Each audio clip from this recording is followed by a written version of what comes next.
Hi and welcome to Wind Up. I'm Campbell and this is part 2 of our review of Riedel's new performance varietal-specific wine glasses. These are the 2 of the white glasses in front of me here. As you can see next to our control glass, which is the IKEA £1 special.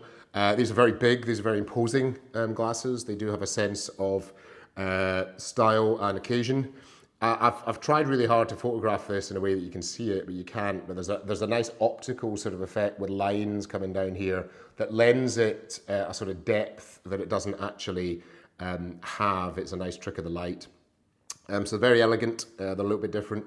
Obviously with proper wine glasses you don't want cut crystal or anything fancy pants, and this is a way of bringing something I guess of a bit more stylish without compromising on the wine glass quality.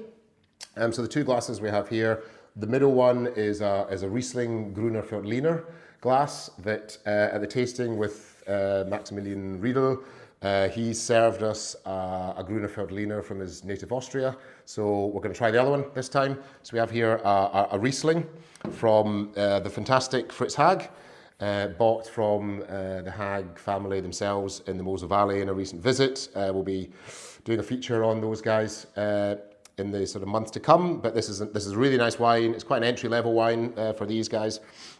It's a fine herb, which means semi-dry, so it's 11.5%, so it's a bit off dry, so it's got a bit of residual sweetness in there, so it should have really nice aromatics, good way to test the glass.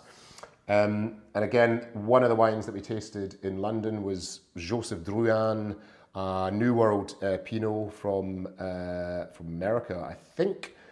Here we are back in their native Burgundy, with this bottle, which is a Pouligny Montrachet Folatière Premier Cru.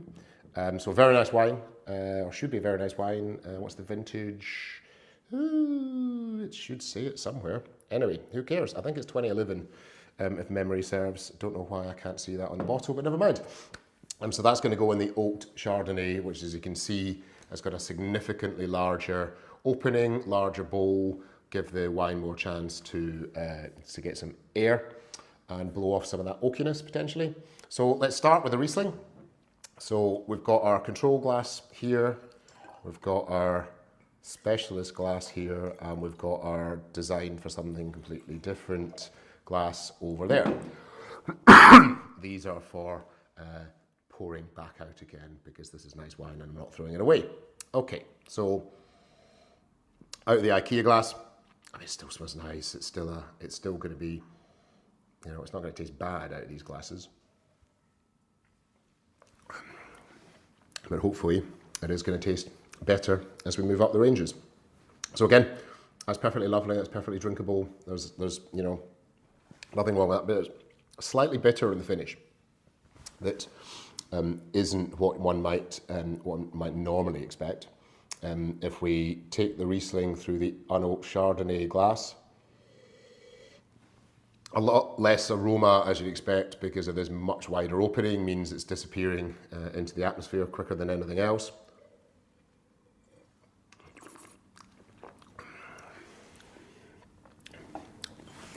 Again, very different to the control glass. Feels bigger, feels a bit flabbier. And not necessarily in a good way, is better. Weirdly, I can sort of sense oak, even though I don't think it will have seen any.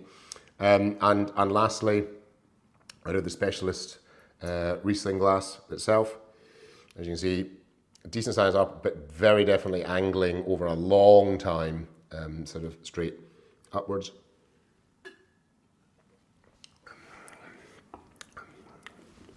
And as you'd hope wouldn't be a surprise, that's comfortably better. It's richer, it's fuller, there's no bitterness. What these specialist wine glasses do is they help enhance balance. Balance is a key thing with wine. The alcohol, the tannin, the acidity, the fruit, all these things have to be in balance, and inferior stemware can sort of distort that, whereas a glass like that brings this to life. It's got much more pop. It's still there in the finish.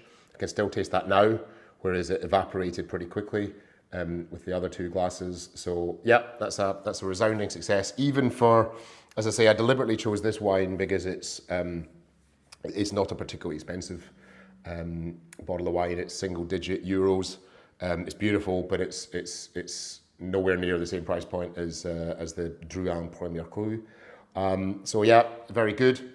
And I guess that would be the advice: is if you're starting to spend routinely more than sort of 15, 20 pounds or equivalent in euros, dollars, you name it, on wine, then you should certainly consider varietal specific ones if as well you have a couple of clear sorts of favourites, because it does make a very, very large difference. Okay, so on to the Burgundy. Pour. So again, this one bought directly from Drouhin in their large sort of cellar and shop in Beaune. So this is had a couple of years in bottle here. It's still pretty young to be drinking it. You can tell by looking at the colour difference here between the Riesling and the Chardonnay. A lot darker yellow, much more gold colour. First the control.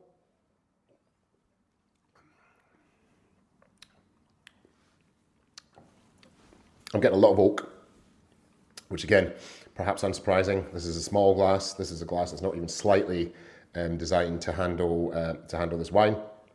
The acidity is a bit more of a bite than I might quite like. Acidity always important for structure and balance, but that's perhaps a little bit unbalanced. If we try the Chardonnay from the Riesling Glass.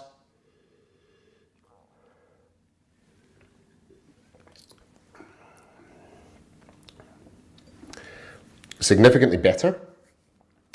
Starting to get a bit more of that sort of creaminess, almost a bit chocolatey, weirdly, coming through there. Mixture of the oak and malolactic fermentation, bringing that to the party. But there's still a little bit more of an oak feel than one might otherwise desire. And into the Oaked Chardonnay glass, again, much bigger opening, much more air. Getting in there, much more air being allowed to escape as I drink.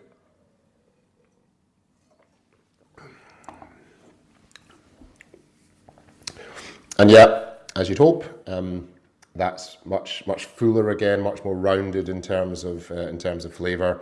It's opening up a lot more. The more it opens up, the less you get those oak notes. The more you get the flavours that come with the oak, which is very pleasant.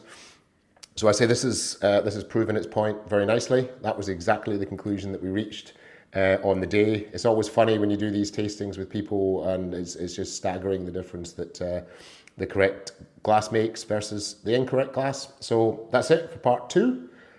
Join us again if you found this interesting for part 3, where we'll look at the red wine glasses. Cheers.